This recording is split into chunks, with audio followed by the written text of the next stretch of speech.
नमस्कार दोस्तों, मैं डॉक्टर राकेश ऋषभ आज पुनः आपकी खिदमत में एक नया विषय लेकर हाजिर हूँ। आज का विषय है कोरी अथवा कोली जाति का इतिहास, उत्पत्ति और विस्तार। वैसे तो वंश का अर्थ कुटुंब, कुल या गोत्र है। अब इसके पीछे भी विद्वानों का यह तथ्य है कि भौतिक रूप से अपने आदि पुरुष का विशुद्ध रक्त ही, बल्कि उसके गुण, धर्म, स्वभाव भी यथावत आगे के संततियों में अंतरित होते रहते हैं। और पर्यावरण यदि एक है तो उसमें कोई विशेष अंतर नहीं आता।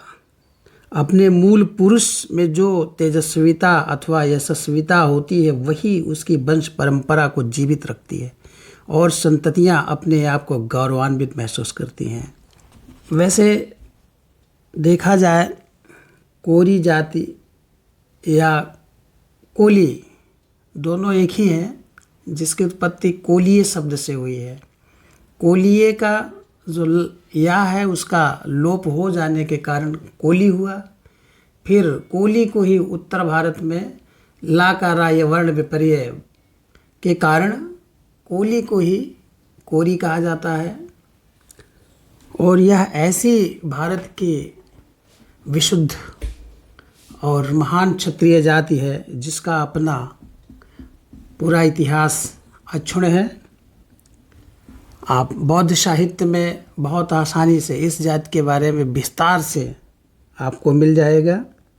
जो महासम्मत वंश परंपरा से शुरू होता है और जिसकी तेजस्विता सूर्य के समान थी, जिसके कारण इस वंश को सूर्यवंशी भी कहा जाता है। और भारत में काफ़ी लंबे समय तक सूर्यवंशी, क्षत्रिय, कोली अथवा कोरी जातियों का इतिहास स्वर्णिम अक्षरों में अंकित है। शाक्य और कपिलवस्तु के बारे में थोड़ा सा आइए समझते हैं। वैसे तो कोलियों की उत्पत्ति शाक्य पुत्री तथा काशी के प्रवर्जित राजा राम से हुई है और इसी कारण उन्हें शाक्य भी कह दिया जाता है। यहाँ शाक्यों के विषय में कुछ आवश्यक जानकारी महावस्तु अवदान प्रथम खंड में आपको मिल जाएगी और सुमंगल विलासिनी एक बौद्ध ग्रंथ है, उसमें भी जानकारी मिलेगी। इन ग्रंथों के अनुसार महासम्मत के बाद उनका पुत्र कल्याण राज्य का शासक बना और उसके बाद रव और रव के बाद उपोषथ नाम का राजा हुआ। उपोषथ के बाद उसकी संतति परंपरा में आगे चलकर राजा मानधाता का उल्लेख मिलता है, जो साकेत के राज सिंहासन पर बैठे। और मानधाता के पश्चात सुजात नाम के छ्वाकु राजा का उल्लेख इतिहास में मिलता है। और इस राजा की पटमहसी रानी से 5 पुत्रों व 5 पुत्रियों की उत्पत्ति हुई। 5 पुत्रों के नाम हैं ओपुर, निपुर, करकंडक, उल्कामुख तथा हस्तिक शीर्ष। 5 राजकुमारियों के नाम इस प्रकार हैं: शुद्धा, विमला, विजिता, जला व जली।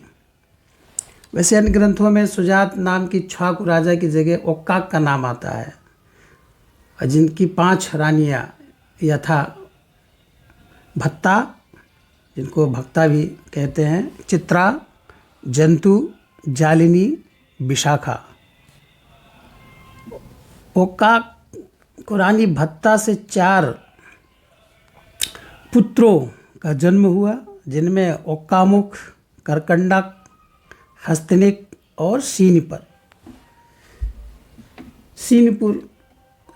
इनमें ओपुर का नाम नहीं है। शेष के नामों में भी उच्चारणगत अंतर हैं और कहीं कहीं निपुर को ही सेनपुर ही कह दिया गया है। महारानी की मृत्यु हो जाने के बाद महाराज सुजात ने जयंती अर्थात जयंती नाम की एक नौईटी दासी से विवाह कर लिया। वह अत्यंत सौंदर्यशाली थी।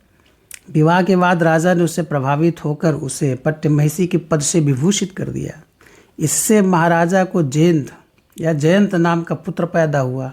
रानी जयंती ने ईर्ष्यावश पूर्व महारानी भत्ता के 5 पुत्रों और 5 पुत्रियों को राज्य सीमा से निष्कासित करने तथा अपने पुत्र जयंत को सिंहासन का उत्तराधिकारी युवराज घोषित करने का वचन राजा से ले लिया।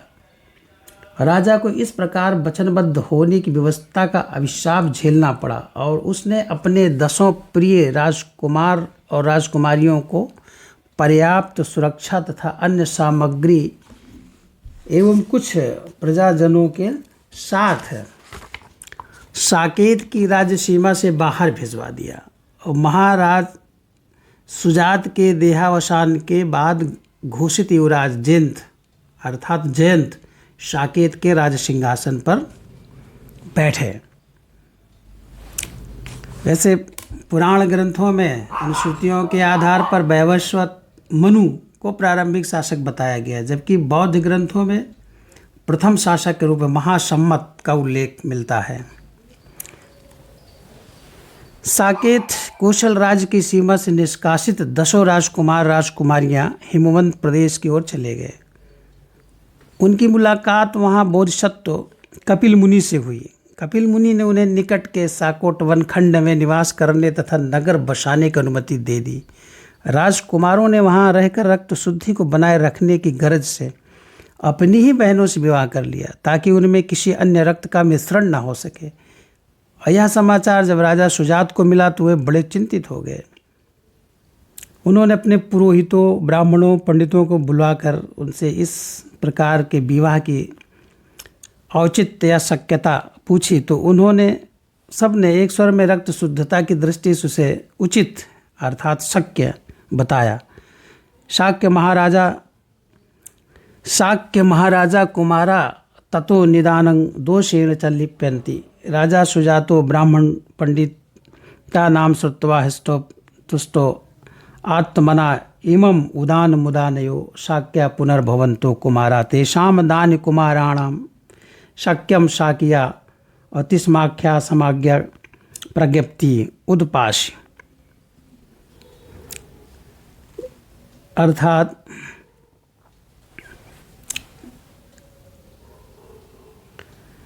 वैसे सुमंगल विलासिनी आदि ग्रंथ में आता है कि कपिल मुनि के आश्रम के निकट जो वनखंड था उसमें साक अर्थात साल के वृक्ष अधिक थे, इसलिए उसे साकोट वनखंड कहा जाता है। इसी साक वृक्षों के कारण वहाँ बसने वाले राजकुमारों को साक्य कहा गया। इस बात की पुष्टि महाकवि भिक्खु अश्वघोष द्वारा रचित सौंदर्य नंद की इन पंक्तियों से भी होता है कि साल वृक्ष प्रतीक्षनम वाशम यस्माक्ष चाकिरे तस्माविक्ष्वाक वंशयास्ते भुवि शाक्या इति स्मृता। यद्यप साकोट वनखंड साल वृक्षों का वन था, इसलिए उसमें वास करने वाले राजकुमार शाक्य कहलाए, तथापि उनके अपनी बहनों से विवाह कर लेने के तथ्य से इंकार नहीं किया सकता और ना ही इससे उन पर कोई प्रतिकूल प्रभाव पड़ता है। साकोट वनखंड में जिस नगर की स्थापना राजकुमारों ने की उसका नाम उन्होंने कपिल मुनि के नाम पर ही कपिल वस्तु रखा। ऋषिस नामेन कपिल वस्तु, वस्तुतः जो वस्तु या भूमि कपिल मुनि द्वारा दी गई थी वह कपिल वस्तु ही तो कही जाएगी। कपिलेन ऋषिणाम वस्तु दिन्नम तिकप्ति कपिल वस्तु समाख्या उदपाशी। और महावस्तु अवधान में ओपुर के बाद उत्तराधिकारी के क्रम में कपिल वस्तु में हुए शासक राजाओं के नामों का उल्लेख इस प्रकार मिलता है कि निपुर के बाद करकंडक या करकंडक के बाद उल्कामुख के बाद हस्तिक शीर्ष और हस्तिक शीर्ष के पश्चात उसका पुत्र सिंहनु। ओ पुरस्सरागो पुत्रो निपुरस्सरागो पुत्रो करकंडको करकंडस रागो पुत्रो उल्कामुखस्य पुत्रो हस्तिक शीर्षस्य पुत्रो सिंहनु। इसके बाद सिंहनु के 4 पुत्र यथा शुद्धोधन, धौतोधन, शुक्लोधन, अमितोधन और एक अमिता नाम की पुत्री होने का उल्लेख महावस्तु अवदान नामक पुस्तक में मिलता है। उदाहरणार्थ सिंहनुस्राज्ञो चत्वारि पुत्रो शुद्धोधनो, धौताधनो, शुक्लोधनो, अमितोधनो, अमिता नाम चदारिका। यहाँ हस्तिक शीर्ष सिंहनु के बीच राजा जयसेन का नाम लुप्त हो गया प्रतीत होता है। वस्तुतः हस्तिक शीर्ष के बाद जो संतति प्रवाह पीढ़ियों को पार करते हुए आगे चला वह हजारों साल के दीर्घ काल तक चला। और इन हजारों साल के दीर्घ काल में अनेक राजा हुए होंगे जिनका तारतम्य टूटा हुआ है। हजारों साल से चले आ रहे इस संतति प्रवाह का जो सूत्र पकड़ में आता है वह महाराजा जयसेन के होने का है। इसी राजा जयसेन से महाराज सिंहनु तथा एक पुत्र उत्पन्न हुए। फिर महाराजा सिंहनु की उनकी भार्या महारानी कात्यायनी से अंजन संवत की स्थापना के 10वें वर्ष आषाढ़ पूर्णिमा शनिवार के दिन शुद्धोधन पैदा हुए। उसके बाद 4 पुत्र तथा 2 पुत्रियां अमिता और पमिता या कहीं कहीं प्रमिता लिखा रहता है की उत्पत्ति हुई। शुद्धोधन के पुत्र सिद्धार्थ हुए जिन्होंने 29 वर्ष की आयु में गृह त्याग किया और प्रवर्जित हो गए। वे 35 वर्ष की आयु में सम्यक संबुद्ध हुए। महाप्रजापति से शुद्धोधन को एक और पुत्र नंद तथा पुत्री नंदा उत्पन्न हुई। वह भी बाद में प्रवर्जित होकर भिक्षु संघ में शामिल हो गए।